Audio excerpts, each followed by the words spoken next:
কত তত্ত্ব শোনো। যদি তত্ত্ব জানতে চাও তাহলে কৃপা সিন্ধুর ভজনটা দরকার। কৃপা সিন্ধুকে পরম দয়াল শ্রী গুরুদেব, গুরুদেবই যদি একবার কৃপা করে তোমায় পথখানা দেখিয়ে দেয় তবেই জানতে পারবে। বিন্দু বিন্দু বিন্দু কত বিন্দু এক করে তারপরে সিন্ধু হয়।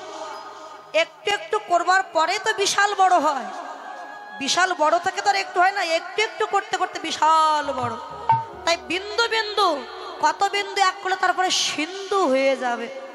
তাই বিন্দুর তত্ত্ব জানতে হলে কৃপা সিন্ধুর ভজন দরকার। এই যে হরে কৃষ্ণ নাম, হ রে, বয়ের নিচে একটা বিন্দু দিলে হয় র। তা আপনি যে সমস্ত বয়ের নিচে বিন্দু আছে বিন্দুগুলো মুছে দেন, হবে কি তাহলে? হবে কৃষ্ণ, হবে কৃষ্ণ, কৃষ্ণ কৃষ্ণ হবে হবে, হবে বাম, হবে বাম, বাম বাম হবে হবে। এর অর্থ তাহলে কি? বলে হবে কৃষ্ণ, কৃষ্ণ আপনার হবে কতদিন? যতদিন আপনার কাছে বিন্দু থাকবে। আর হবে বাম, বাম মানে শত্রু বিরোধী। যখন আপনার কাছে কৃষ্ণই থাকবে না, ওই বিন্দু থাকবে না, তখন কৃষ্ণই আপনার বিরোধী হয়ে আপনার শত্রু হয়ে আপনার পরিত্যাগ করে চলে যায়। তাই বিন্দুকে ধরে রাখো। নারায়ণের করে থাকতো একটা চক্র, আর ভগবান মানুষের দেহটা ৬টি চক্র দিয়ে গঠন করেছে। দেখবেন এই যে বিন্দু বিন্দু না থাকলে কি হয়? একটা বৃক্ষ, বৃক্ষের ডাল ভাঙবেন, পাতা ছিঁড়বেন, বৃক্ষ মরবে না। কিন্তু নিচ থেকে যদি মূল শিকড় কেটে দেন, বৃক্ষ আস্তে আস্তে শুকিয়ে যাবে। তাই চোখ না থাকলে মানুষ বাঁচবে, হাত না থাকলে, পা না থাকলে বাঁচবে, কিন্তু বিন্দুরূপী কৃষ্ণ ধন যদি না থাকে, অল্প দিনেই তখন চোখে ভালো দেখতে পাবেন না, কানে ভালো শুনতে পাবেন না, হাত পা অসাড় হয়ে যাবে। তখন ৩০ বছর বয়স মনে হলে হবে ৮০ বছর বয়স হয়ে গেছে। তাই সদা বলো তত্ত্ব তত্ত্ব কত তত্ত্ব শোনো। ২৪ তত্ত্বে তো হয় দেহেরও গঠনও। পঞ্চভূত ক্ষিতি অবতেজ মরুদ্বোম, ষড়রিপ কাম ক্রোধ লোভ মদ মোহ মাৎসর্য। ১০ ইন্দ্র মতে তারা হয়তো পৃথক, জ্ঞানেন্দ্র কর্মেন্দ্র আরও এই সব। জ্ঞানেন্দ্র চক্ষু কর্ণ নাসিকা জিহ্বা ত্বক, কর্মেন্দ্র হস্তপদ গুজ্জলিঙ্গ বাক। মহাভূত অহংকার আর হয় জ্ঞান, এই তো ২৪ তত্ত্ব হলো নিরূপণ। কিবা কারিগরের আজব কারিগরি, তার মধ্যে ৬ পদ্ম রাখিয়াছে পুরী। সহস্রারে হয় পদ্ম সহস্র কদল, অষ্টদল পদ্ম হয় তাহারও ভিতর। তাহার মধ্যে নারী আছে ৩.৫ কোটি, ৭২ হাজার নারী আছে তাহাতে ৮টি। ৭২ হাজার নারীর মধ্যে ৭০০ প্রধান যে হয়, আবার ৭০০ নারীর মধ্যে ১২৪ নারী শ্রেষ্ঠ হয়। ১২৪ নারীর মধ্যে ৩২ নারী শ্রেষ্ঠ। বিশ্বভরি ইহার নাম হয়েছে উল্লেখ্য। ৩২ নারীর মধ্যে শ্রেষ্ঠ নারী ৩, ইড়া পিঙ্গলা শ্বশুরমা প্রবীণ। বামে ইড়া, দক্ষিণে পিঙ্গলা, মধ্যভাগে শ্বশুরমা, চক্রভেদ রহিলা। এই দেহতত্ত্ব যে জন জানে, নরলোকে তুচ্ছ তারে দেবলোকে মানে। ভগবান প্রতি প্রত্যেকের দেহটা ২৪.৫টি তক্তা দিয়ে গঠন করেছে। কেন? ভগবানের কি অভাব পড়েছিল? ২৫টা দিল না, ২৪ দিল না, ২৪.৫। অর্ধেকটা বাকি রাখলো কেন? বলে এটাই তো কারণ। ওমা, জগতে যে যেমন ধনী ব্যক্তি সে তেমন নৌকা বানাবে। যিনি ধনী তিনি হয়তো বিশাল বড় একটা স্টিমার কিংবা জাহাজ তৈরি করেছে, কিন্তু যিনি গরিব তিনি তো ছোট একটা ডিঙে নৌকা বানাবে, তার সামর্থ্য এই। কিন্তু ভগবান সবার দেহ ২৪.৫টি তক্তা দিয়ে গঠন করলো, তার কাছে কোনো ভেদাভেদ না। এখন নৌকা গঠন করেছেন, নৌকায় যদি ছিদ্র না থাকে, জলে যদি না ওঠে, মাঝের কিন্তু চেতনা হয় না।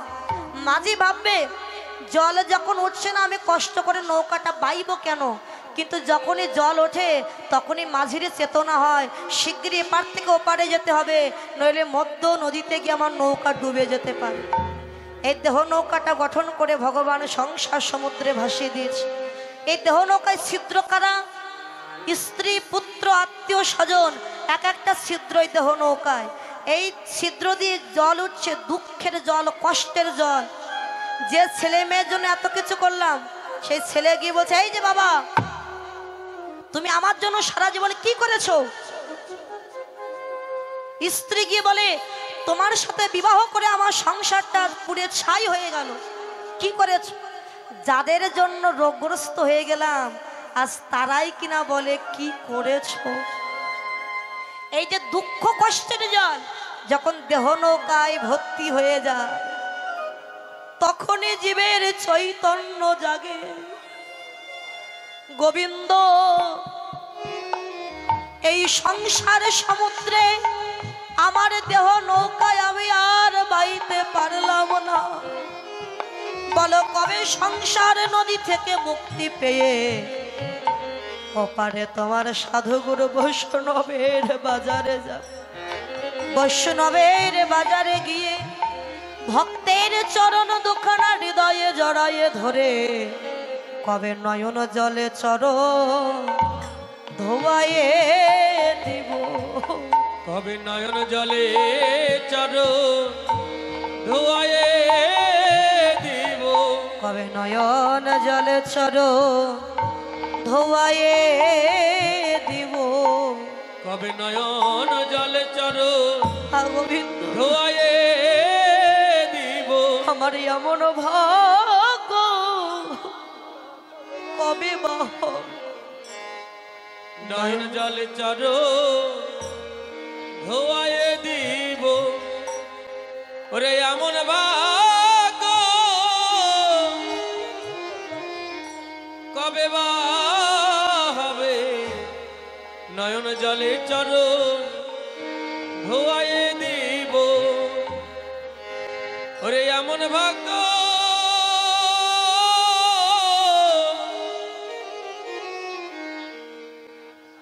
কবে বা হবে। নয়ন জলে চরণ ধোয়ায়ে দিব। আমার ভক্তের চরণ বক্ষে পাওয়া এমন ভাগ্য কবে বা হবে। ওরে ভক্তের চরণ বক্ষে পাওয়া এমন ভাগ্য কবে বা হবে। ভক্তের চরণ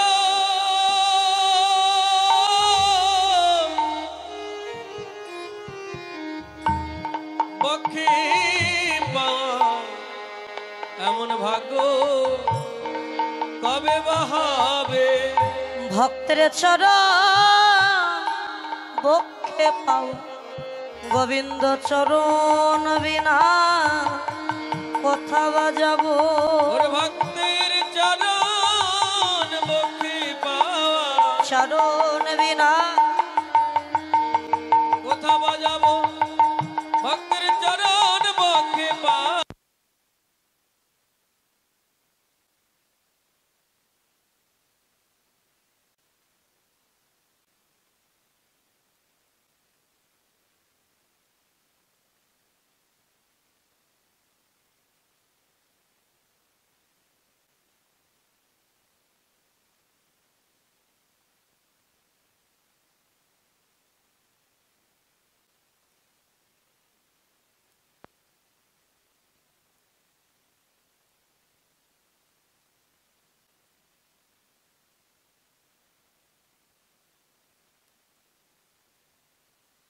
অবসান হইল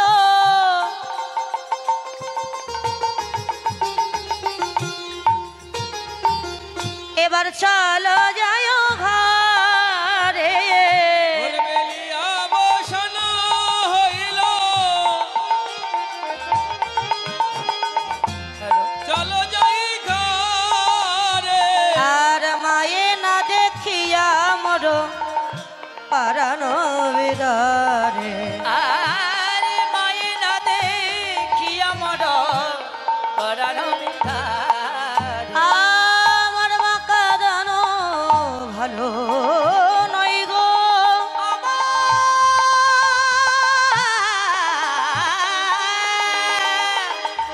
মা কাঁদানো ভালো নয় ভাই। ওরে মা কাঁদানো ভালো নয় গো। ভালো নয় গো।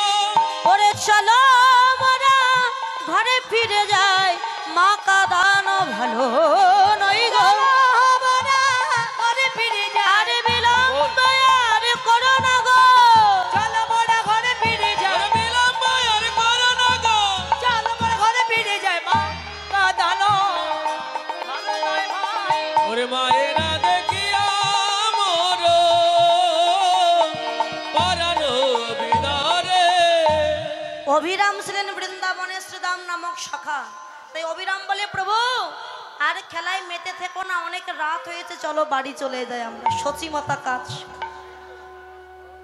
নিমাই তাকে দেখে সত্যি গগনে বেলা না অভিরাম একটু দাঁড়াও দিদি ভাই দাদা ভাই তোমরা ঘরে যাবে না তোমরা দেখতে আপন খেলায় মেতে আছো সবাই ঘরে যাওয়ার কথা তোমাদের কারোর মনে না চলো আমরা আপন ঘরে ফিরে যাই ঘরে যেতে গেলে একটা সাজ আছে মা কোন সাজ তিলকং তুলসী মাল্য সিদ্ধ কপিন বহির্ব্যাস এই পঞ্চ লক্ষণের মধ্যে সাজো নিজেকে সাজিয়ে নাও পারা যদি ভক্তির পাত্র হয়ে যায় ভক্তি মিথুন মিথুন গুণহরি ভক্তি মন্থন করলে ভগবান মেলে দিন অবসান হেরি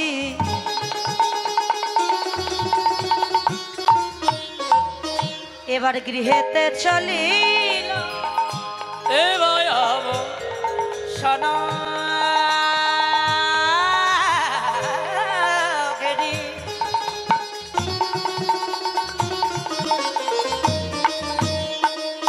গৃহেতে চলিলা আর জননীর চরণে আসি জননী চরণে আসি আর জননীর চরণে আসে জননী চরণে আসি আর প্রণাম করি আর জননী চরণে আসি প্রণাম করিলা দিন অবসান হেরি গৃহেতে চলিল দিন অবসান হেরি আজ জননীর চরণে প্রণাম কইল চরণে প্রণামী করিল আজ জননীর চরণে প্রণাম করিল ওরে মহাভাবে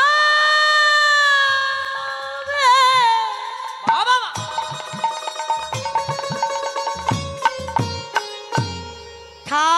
ঠাকুর আমার, দেখো জননীর চরণে প্রণাম কইল মহাভাবে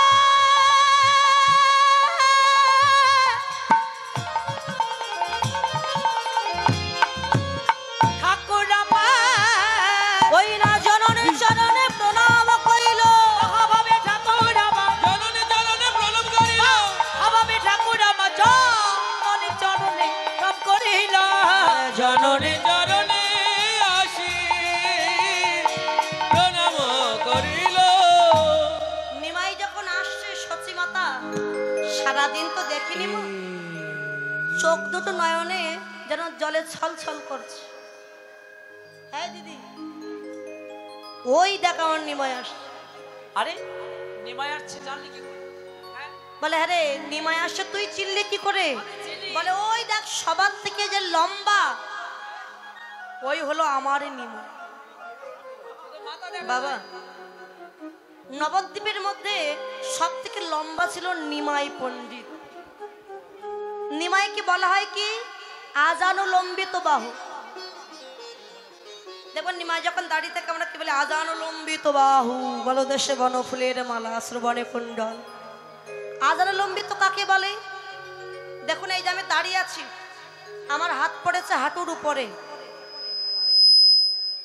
কিন্তু মহাপ্রভু যখন দাঁড়িয়ে থাকতেন অনায়াসে তার হাতে হাঁটুর নিচে চলে যেত তাহলে কতটা লম্বা আমরা যার যার হাতের মাপে কয় হাত লম্বা বাবা আবার তো 4.5 হাত 4.5 হাত ও বলো 4.5 হাত এটা লম্বা বেশি না লাঠি দিয়ে মাপতে হবে ওকে গাছে বেঁধে তারপর লাঠি দিয়ে মাপলে পাওয়া যাবে আমার হাতে আমি 4.5 3.5 হাত কিন্তু আমার মহাপ্রভু তার লম্বা হাতের মাপে ছিল 4 হাত লম্বা মহাপ্রভু ওই তো আমার নিমা ওই তো নিমা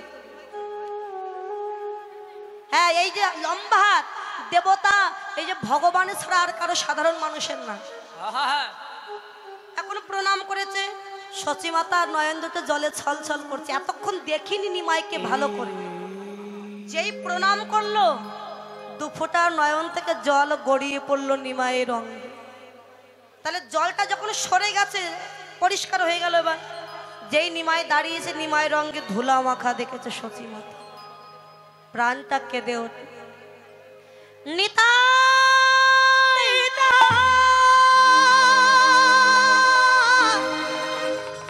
নিতাই, তুই কি তোর ভাইয়ের সঙ্গে ছিলি না নিতাই? ওমা, নিতাই গৌর, আমরা কি বলি দুটি ভাই।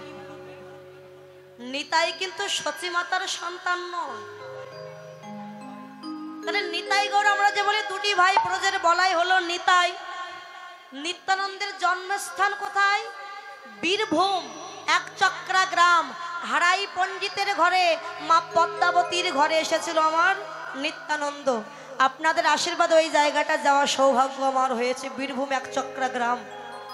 তো নিত্যানন্দ যখন ছোটবেলা, তার নাম ছিল কুবের। কুবের ছিল না। পরে যখন এক সন্ন্যাসী গিয়েছিল ওই পদ্মাবতীর গৃহে সেবা করবার জন্য, আমি ছোট করেই বলছি, মা তোর গৃহে সেবা পাবো, ঠিক আছে বাবা, যা যা প্রয়োজন আমি এনে দিচ্ছি। সেবার ব্যবস্থা করলো। সেবা দেওয়ার পরে ভোজন দক্ষিণা না দিলে কোনো ফল হয় না। বলে মা ভোজন দক্ষিণা চাই। বলো বাবা কি চাও? যা চাইবে তাই দেব। বলে মা যদি দিতে হয়, তোর একটি মাত্র প্রাণের, তোর প্রাণের প্রাণ মা বলা ধন, তোর কুবেরকে তুই আমার কাছে দান করে দে মা। কি বলছো বাবা? আমার একটি মাত্র সন্তান, আমি তো ওই তাকে দান করে দেব? বলে অন্য কিছু চাও? না রে মা, কুবেরকে দান করে দে, তোর কুবের আর কেউ নয়। এই কলিহত জীবের জন্য তোর কুবের এসেছে, তাকে মায়ার বন্ধনে আটকে রাখিস না মা। কুবেরকে দিয়ে দে, যেখানে তার যাওয়ার কথা আমি তাকে সেইখানেই পৌঁছে দিই। যখন চৈতন্য দিলেন, মা পদ্মাবতী মায়ার বাঁধনে আটকে না রেখে কুবেরকে দান করলেন। পরবর্তীতে ওই সন্ন্যাসী বাবা ওই কুবেরকে নাম দিল নিত্যানন্দ। পরবর্তীতে নিমাইয়ের চাঁদের সান্নিধ্য লাভ করিয়েছিল। তাই বিশ্বরূপ, নিমাইয়ের বড় ভাইয়ের নাম ছিল বিশ্বরূপ মিশ্র। এই বিশ্বরূপ যখন একটু বড় হয়েছিল, অদ্বৈত আচার্যের টোলে পড়তে গিয়ে বিশ্বরূপ কিন্তু সন্ন্যাসী হয়েছিল। হওয়ার পরে নিত্যানন্দ আর বিশ্বরূপ দুইজন ব্যক্তি এক হয়ে গিয়েছে। যখন এক হয়ে গেল, সচিমাতার কাছে নিয়ে এলো ওই সন্ন্যাসী। সচিমাতা দেখছে এই তো আমার সেই বিশ্বরূপ, এই আমার নিতাই, এই হলো আমার বিশ্বরূপ, এই হলো আমার ব্রজের গলা। তাই নিতাই হচ্ছে বড়। তাই বলছে, আরে তুই কি তোর ভাইয়ের সঙ্গে ছিলি না নিতাই? কেন মা? নিমাইয়ের সর্বঙ্গে এমন করে কে ধুলি মাখিয়েছে? ও মা, তুমি দেখছো ধুলি, কিন্তু আমি বলি মা, ও যে ধুলি নয় মা, ধুলা নয় মা, ওটা কি জানো? ও যে ভক্ত পদ রেণু মাগো, ভক্ত পদ রেণু মাগো, ও যে ধুলা নয় মা, ধুলি নয় মা, এ যে ভক্ত পদ রেণু মাগো। ও যে ধুলি নয় মা, ধুলা নয় মা, ভক্ত পদ রেণু মাগো, ধুলি নয় মা, ধুলা নয় মা, ধুলায় ধূসর অঙ্গ গদ গদ ভাস, ধুলায় ভূষণায় অঙ্গ গদ গদ ভাস, আরে এ রাধা মোহন পদ করত হিয়াস, হেরা দামগণ পদ করত বাঞ্ছা কল্প তরুভস্য কৃপা সিন্ধু বৈবাচ পতিতানাং পাবনে ভো বৈষ্ণবে ভো নমঃ। আমাদের সম্মুখে একজন অতিথিবৃন্দ এসেছেন। উনি ওনার কিছু গুরুত্বপূর্ণ বক্তব্য আপনাদের মাঝে রাখবেন। আপনারা একটু ধৈর্য সহকারে শ্রবণ করবেন। নিতাই গৌর হরি বল, হরি বল। হয়েছিল জন্য সৃষ্টিকর্তা ওনাকে জয়যুক্ত করতে পারেন। তবে আপনাদের কাছে আশীর্বাদ চাইছি, সামনে আবার যখন পরবর্তীতে আবার নির্বাচন আসবে, তখন যেন সৃষ্টিকর্তা ওনাকে জয়যুক্ত করেন, আপনাদের পাশে এসে সেবা করবার সাহায্য সুযোগ করে দেন। আপনারা সকলেই ওনার জন্য আশীর্বাদ করবেন। উনি 500 টাকা দান করেছেন, ভগবান যেন ওনার মনোবাসনা পূর্ণ করেন। তাই গৌর হরি বল, হরি বল। রাধারানী কি, রাধারানী কি।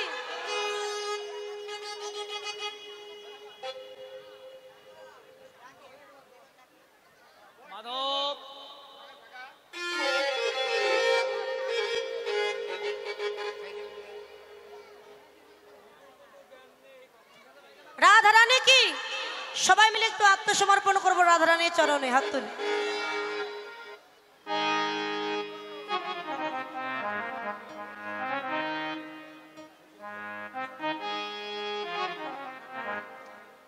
সবাই কিন্তু বৃন্দাবনে যাইতে হাতে তালি দিয়েন, কারণ বৃন্দাবনে গেলে হাতে তালি দিলে আপনার হাতের যে খারাপ রেখা সেগুলো চলে যায়, ভালো রেখার উদয় হয়, আপনার সংসার উন্নতি হবে, টেনশন দূর হয়ে যাবে। সবাই হাতে তালি দিবেন বৃন্দাবনে যাইতে।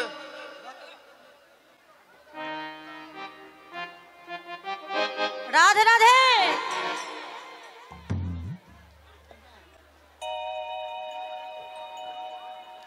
রাখালে রাজা বলে দে না কোথায় বৃন্দাবন,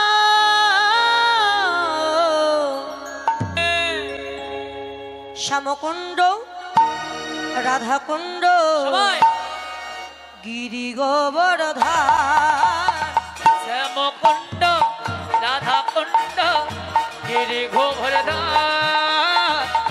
শ্যামকুণ্ড রাধাকুণ্ড গিরি গোবর্ধন। রাখালি রাজা বলে দে না কোথায় বৃন্দাবন, শ্যামকুণ্ড রাধাকুণ্ড গিরি গোবর্ধন, শ্যামকুণ্ড রাধাকুণ্ড গিরি গোবর্ধন।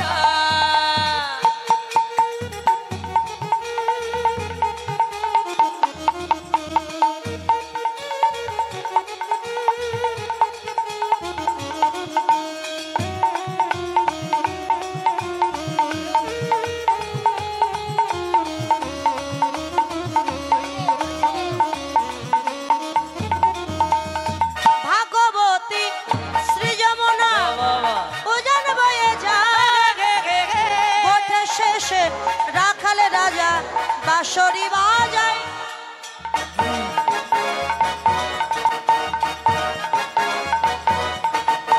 ভগবতী শ্রী যমুনা উজান বয়ে যায়, ভোটের শেষে রাখালি রাজা বাঁশরি বাজায়।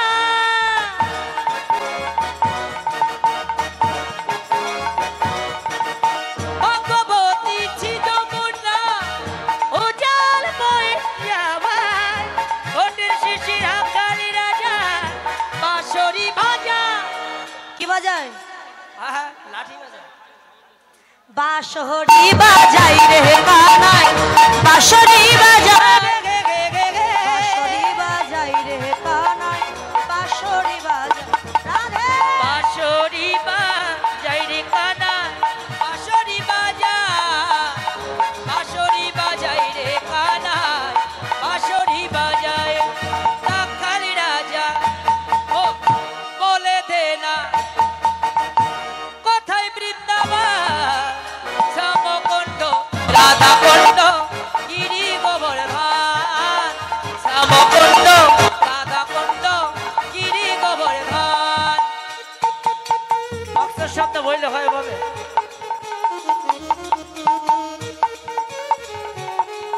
বক্সের সামনে তো সরুন, দাঁড়িয়ে আছেন বক্সের সামনে, বক্সের সামনে সরেন, ভাগরের সামনে।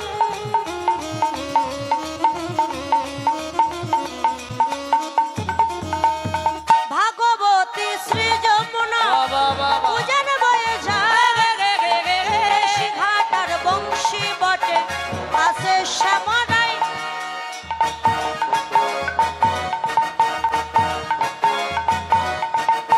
ভগবতী শ্রী যমুনা উজান বয়ে যায়, কেশি ঘাটার বংশী বটে আছে শ্যামরা।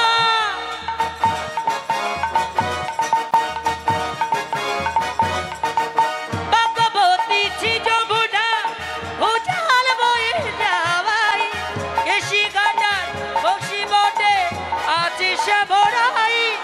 বাঁশরি বাজাই রে কানাই, বাঁশরি বাজাই, বাঁশরি বাজাই রে কানাই, বাঁশরি বাজাই। বাঁশরি বাজাই রে কানাই, বাঁশরি বাজাই, বাঁশরি বাজাই রে কানাই, বাঁশরি বাজাই, বাঁশরি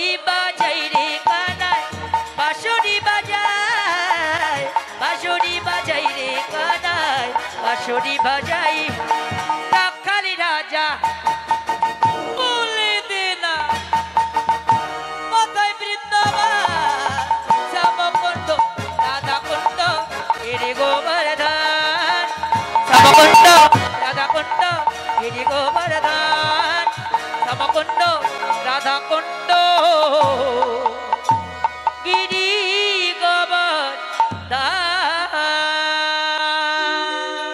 বলি রাধারানী কি, বৃন্দাবন বিলাসিনী কি, জয়। রায়ধনী কি, জয়। বৃন্দাবন ধাম কি, জয়। ভক্ত মন্ডলী কি, জয়। শ্যাম সুন্দর কি, জয়। কমিটি বৃন্দ কি, জয়। আপন আপন গুরু গোসাই কি, জয় জয় রাধে জয় রাধে। শ্রী রাধেশ্যাম মধুময় বৃন্দাবন ধাম, বৃন্দাবনে ভগবান শ্রীকৃষ্ণ সখাগণকে সঙ্গে নিয়ে খেলা খেলছে যমুনা পুলিন। কি খেলা? খেলা তো নন্দ দুলাল আহারে,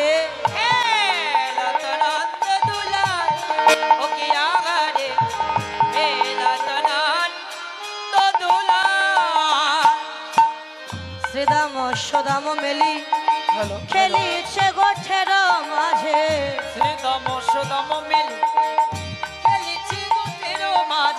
আর শ্রীদাম সদাম মেলি খেলিছে গোঠের মাঝে। খেলিছে গোঠের পদে নবঘন নন্দ দুলাল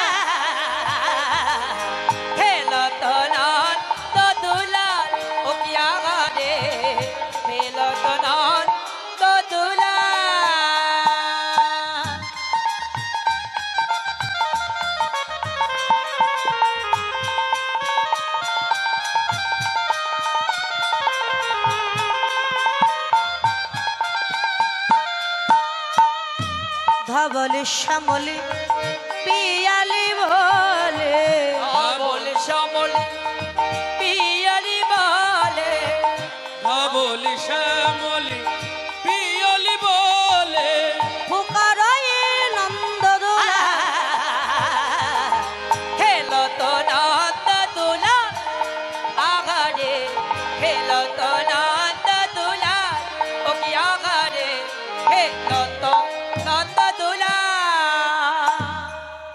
শ্রীদাম ওই চারজনের মধ্যে কোনজন সাদা গেঞ্জি পরা, সাদা গেঞ্জি পরা? ও শ্রীদাম, হ্যাঁ হ্যাঁ, ওই তো হাত তুলেছে। ও শ্রীদম, শ্রীদম, আরে ভাই এদিকে আয়। আরে আপনারা পেছনে তাকাবেন না, আমি আপনাদের আরে বলি। ওই যে শ্রীদম দাঁড়িয়ে আছে যে। শ্রীদামকে ডাকছি আমরা, এদিকে আয় ভাই, এদিকে আয়। এসে গেছে। এই ভাই দেখ তো গগনের বেলা আছে। গগনে বেলা আছে মানে 9টায় 5 হয়ে গেল। ও সকাল 9 হয়েছে বুঝ, এখন সকাল 9টা বেজেছে। 9টায় অনেক রাত হয়েছে, চল ঘরে ফিরে যায়। পালো জড় করো শ্রীদাম শান দেহ, শান দেহ সিংহাই। বালা জড় কর শ্রীদাম শান দেখো, শান দেখো শিগাবা। ওরে বাল জড় করো শ্রীদাম শান দেহ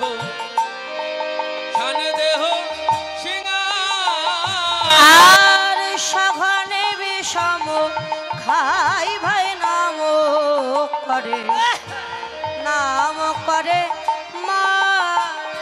আর সাগা দেবী সম খাই বাদাম করে, নাম করে মা। আর সগনে বিষম খাই ভাই নাম করে মা। একবার বাজারে বাজারে যাতে বাজারে, বাজারে বাজারে যাতে বাজারে, ওরে চাঁদ মুখে বেনু দিয়ে বাজারে বাজারে বাজারে বাজারে সাধু সগনে বিষম খাই ভাই নাম করে মা।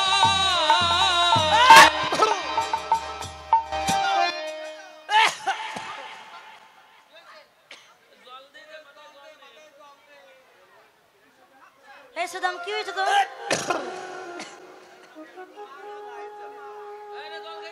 ও মা নাম করছে। এই তো জল কই? দেখবেন আমরা বিষম খেলে কি বলে, নিশ্চয় আমার মা আমার নাম করছে। বাবা কি দোষ করলো? বাবার কথা তো বলি না। মা নাম করছে। ও তাহলে আপনার মা শ্যামনগর থেকে আপনার নাম করছে। হ্যাঁ ভাই পালো জড়ো করো শ্রেদাম, কর